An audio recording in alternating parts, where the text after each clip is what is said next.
Assalamualaikum warahmatullahi wabarakatuh. Selamat datang di Bicara Pajak Channel. Bersama saya, Faris Yustian. Oke, kali ini kita akan membahas tentang NPWP kembali. Kalau kemarin, kita sudah membahas tutorial pembuatan NPWP khususnya untuk orang pribadi. Nah, kali ini kita akan membahas permohonan NPWP badan secara online juga tentunya. Karena kita tahu untuk saat ini, pendaftaran NPWP itu sekarang bisa melalui online. Dan itu cepat banget. Kalau yang kemarin orang pribadi, itu cukup KTP saja dan kartu keluarga. Sementara kalau badan, mungkin ada syarat tambahan lainnya. Tapi kurang lebih sama caranya nanti. Baik, kita akan membahas tentang tutorial permohonan NPWP badan secara online. Kemarin kita sudah membahas tentang yang orang pribadi, nah kali ini kita membahas yang pembuatan NPWP badannya. Kurang lebih tidak ada perbedaan yang banyak, hanya sedikit pada saat permohonan di awal. Nah, kita akan mulai dulu dengan definisinya. Mungkin ini sudah pernah dibahas di NPWP untuk orang pribadi, tapi kembali saya ulang saja, definisi dari NPWP itu adalah nomor yang diberikan kepada wajib pajak sebagai sarana administrasi. Artinya, kapan kita harus membuat NPWP adalah pada saat kita menjadi wajib pajak. Nah, kapan harus menjadi wajib pajak adalah ketika secara subjek dan objek terpenuhi. Subjeknya apa? Kalau Anda warga negara Indonesia atau tinggal di Indonesia yang lama, itu sudah menjadi subjek. Dan usia dewasa tentunya. Objeknya apa? Objeknya adalah ketika Anda punya penghasilan atau Anda punya kegiatan usaha. Nah, dari situ ketika dua-duanya terpenuhi, maka Anda wajib membuat NPWP. Bagaimana jika salah satu tidak terpenuhi? Maka Anda boleh, tapi tidak wajib membuat NPWP. Jadi, hukumnya hanya boleh saja. Tapi menjadi wajib ketika subjek dan objek terpenuhi. Baik, itu sekedar definisinya. Nah, sekarang kita langsung aja ke tutorial pembuatan NPWP badan secara online. Seperti biasa, kita masuk ke situs pajak. Kalau yang ada yang belum tahu, silakan search di Google-nya, pajak. Nah, biasanya tampilan paling atas atau result paling atas itu langsung ke situs pajak. Situs pajaknya sendiri adalah www.pajak.go.id. Kita buka situsnya, kemudian akan tampil kurang lebih seperti ini. Tampilan home-nya atau tampilan berandanya. Nah, kemudian kita memilih untuk yang pendaftaran NPWP. Di sini ada banyak menunya, ada belajar pajak, ada lapor SPT, dan sebagainya. Nah, kita pilih menu pendaftaran NPWP. Kemudian setelah itu akan muncul tampilan e-registration pajak atau e-reg pajak seperti ini. Karena kita baru pertama kali mau nyoba, mau membuat NPWP, maka kita tidak bisa login terlebih dahulu. Kita harus daftar dulu. Di mana daftarnya itu ada di sini. Kita klik daftar untuk wajib pajak baru yang belum punya akun. Jadi kita klik di sini, kemudian nanti akan muncul langkah-langkahnya. Hanya ada 2 langkah untuk pendaftaran akun. Yang pertama adalah alamat email. Kita masukkan alamat emailnya, email yang nantinya akan kita buat sebagai identitas. Kemudian silakan masukkan CAPTCHA-nya. Kemudian setelah itu kita klik daftar. Setelah itu akan muncul notifikasi sebagai berikut, sukses. Kemudian setelah itu silakan Anda cek emailnya, email yang kita isikan tadi. Nah, setelah itu akan muncul di email kita kotak masuk baru berupa email aktivasi e-reg. Nah, ini kita klik emailnya. Kemudian nanti akan muncul seperti ini, aktivasi e-reg. Nah, di sini ada link aktivasi atau link verifikasi awalnya. Jadi kita klik link verifikasi di sini. Kemudian nanti akan muncul lagi untuk langkah kedua. Tadi kan langkah pertama ya, sekarang langkah kedua atau langkah terakhir pendaftaran akun. Nah, Intinya ada di sini. Jadi kalau kita mau membuat NPWP badan, kita pilih yang NPWP badan. Kalau yang kemarin orang pribadi, nah sekarang kita pilih yang badan. Kemudian namanya kita cek atau kita tulis nama yang mau kita buat NPWP-nya. Contohnya tanpa perlu tambahan di depan ya, misalkan kayak PT, CV, dan sebagainya, maka tidak perlu ditulis, cukup namanya saja langsung. Kebetulan kalau misalkan ini contohnya TK, berarti TK Kenari. Gitu. Jadi tanpa embel-embel misalkan ada yayasannya atau PAUD-nya dan sebagainya, cukup nama TK-nya apa. Kemudian alamat email yang sudah kita buat tadi. Kemudian password yang nantinya akan kita buat untuk login. Jadi password ini yang harus kita isi sendiri. Minimal 6 karakter. Kemudian ada nomor handphone yang harus kita tulis. Kemudian ada pertanyaan keamanan. Silakan pilih yang kira-kira yang paling mudah untuk kita jawab. Setelah itu silakan klik daftar. Kemudian akan muncul notifikasi berikutnya. Sukses kembali, maka silakan cek untuk kedua kalinya emailnya, email yang tadi sudah kita buat tadi ya. Jadi intinya, hal yang harus kita pegang adalah email ini. Jangan sampai lupa passwordnya, karena itu yang paling penting. Korespondensi melalui email semua. Nah, setelah itu kita cek email kita, akan muncul kotak masuk baru berupa email aktivasi akun. Kalau tadi verifikasi, nah sekarang aktivasi akun. Kita klik emailnya, kemudian akan muncul sama seperti tadi, kita harus klik link aktivasinya.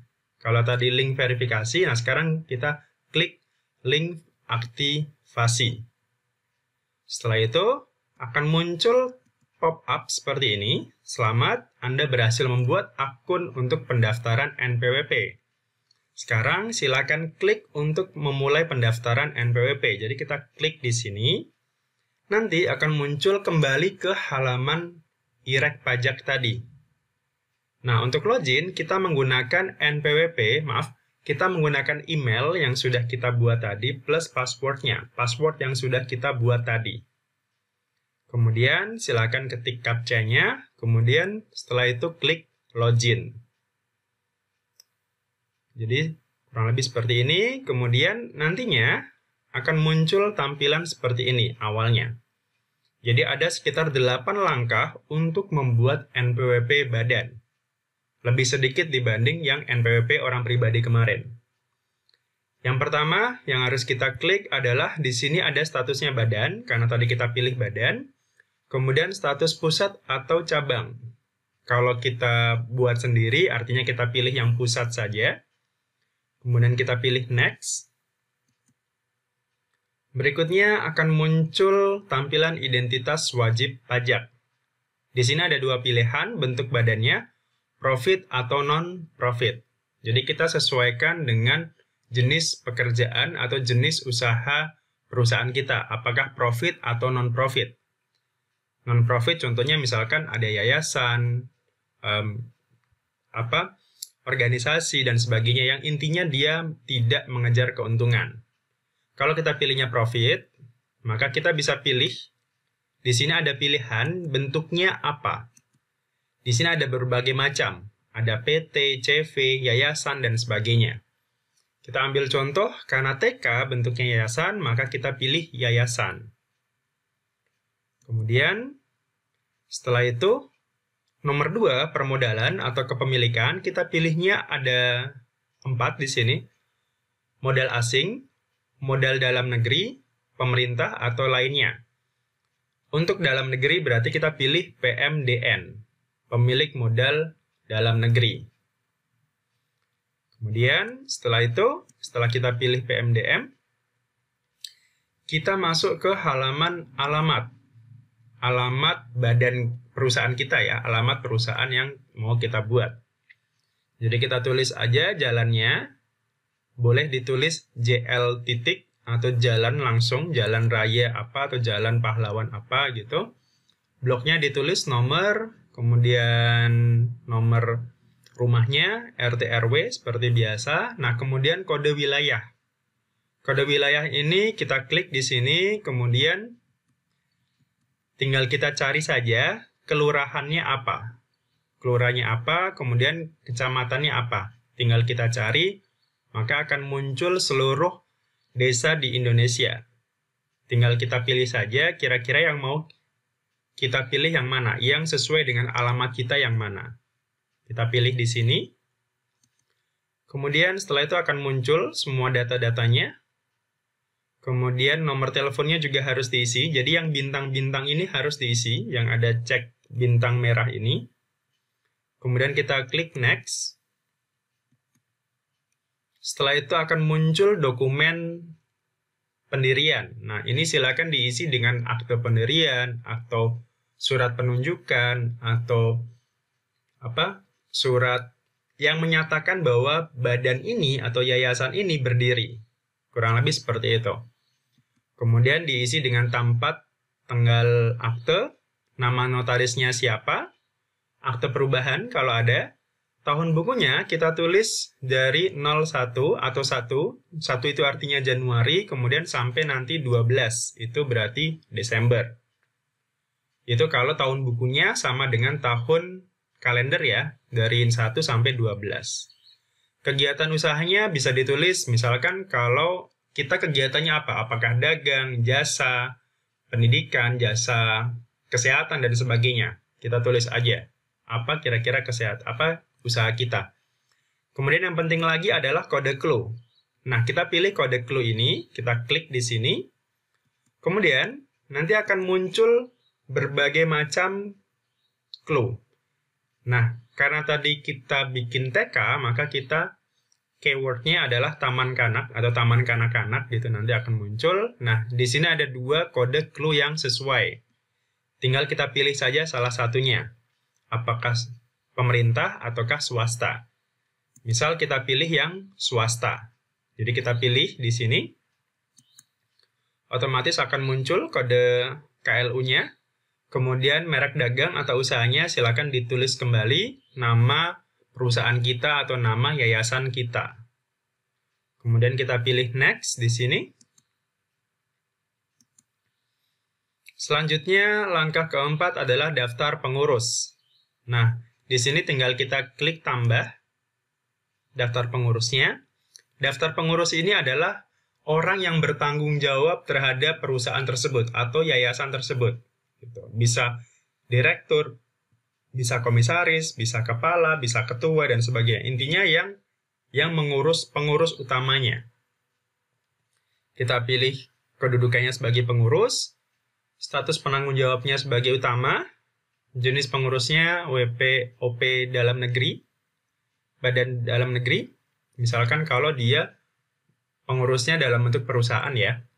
Kemudian di sini identitasnya ada pilih salah satu. Ada NPWP, NIK, paspor, atau NPWP keluarga.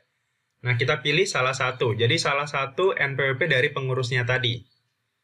Tinggal kita pilih NPWP-nya, kita masukkan ke sini, kemudian OK. Maka, nanti sistem akan mengenerate. Apabila pengurusnya ini sudah punya NPWP, maka otomatis akan muncul di data pajak.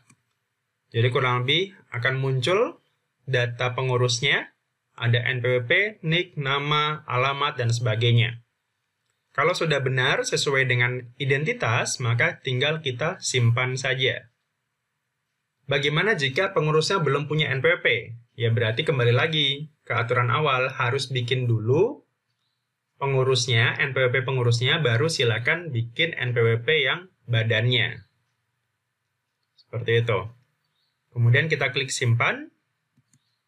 Setelah itu akan muncul yang sudah terdata yang tadi. Kalau kita mau menambahkan, silakan klik tambah lagi.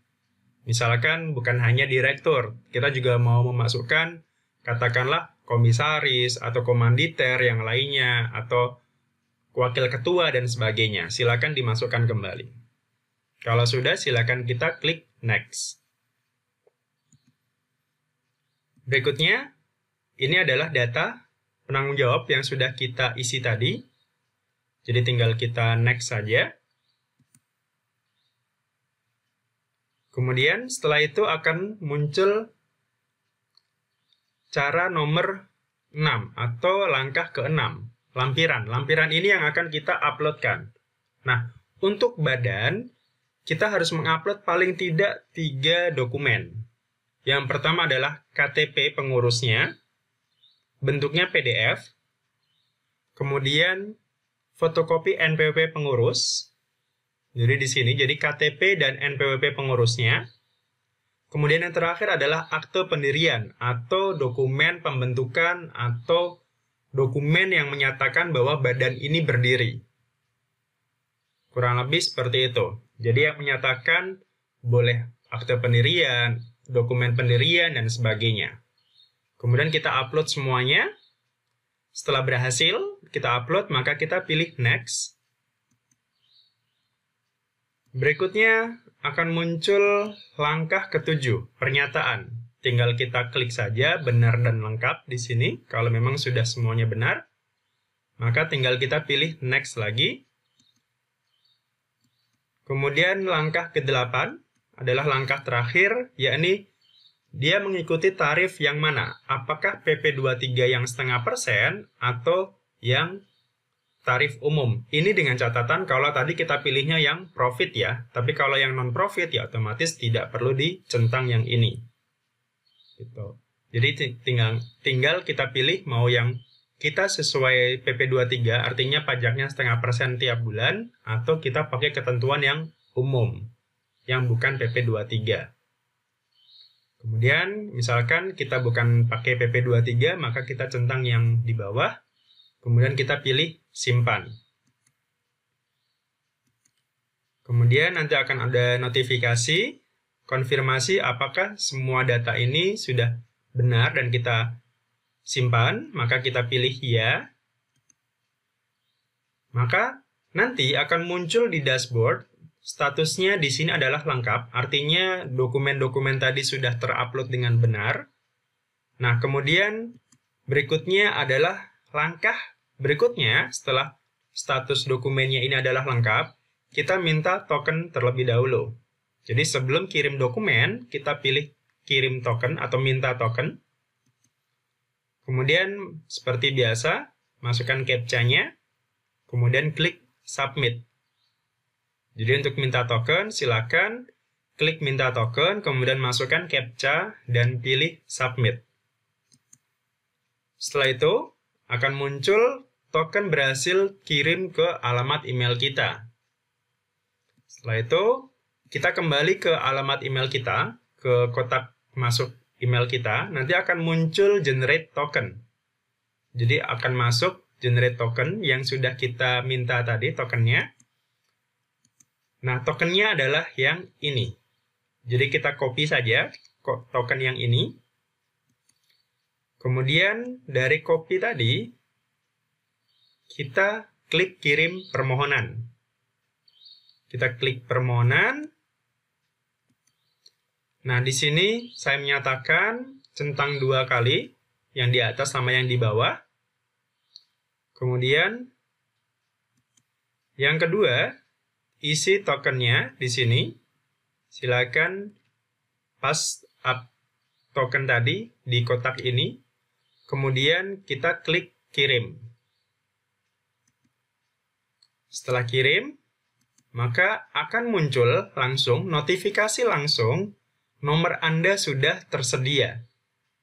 Hebatnya sekarang, yakni ketika kita mendaftarkan NPWP secara online, maka kita langsung mendapatkan nomor NPWP dan juga tempat terdaftar kita di mana. Jadi nomor ini bisa kita langsung gunakan. Untuk mengeceknya nomor ini, kita bisa cek di email kita lagi. Di sini ada pendaftaran e-registration pajak diterima. Nah, kita cek nomor NPWP kita adalah yang ini. Ini sengaja saya blur karena itu termasuk rahasia. Maka nomor NPWP Anda adalah ini, 16 digit. Ini bisa Anda langsung gunakan untuk membayar pajak atau untuk keperluan lainnya, misalkan tentang untuk pinjaman atau apapun yang terkait dengan NPWP. Tapi jangan lupa, setelah Anda punya NPWP, ada juga kewajiban lapornya. Seperti itu. Baik, terima kasih. Kurang lebih seperti itu untuk tutorial permohonan NPWP badan secara online. Jadi secara garis besar itu sama dengan yang orang pribadi. Hanya di awal saja kita milihnya yang badan, bukan yang orang pribadi. Jadi kan di awal pada saat kita registrasi pertama ada pilihan orang pribadi atau badan. Nah, kita pilih yang badan. Tapi kalau kita untuk diri sendiri atau karyawan kita misalkan, maka kita pilihnya yang orang pribadi. Terima kasih atas waktunya. Mohon maaf kalau ada kekurangan. Silakan tinggalkan pertanyaan di kolom komentar. Subscribe jika channel ini berguna bagi Anda. Terima kasih atas waktunya dan Assalamualaikum warahmatullahi wabarakatuh.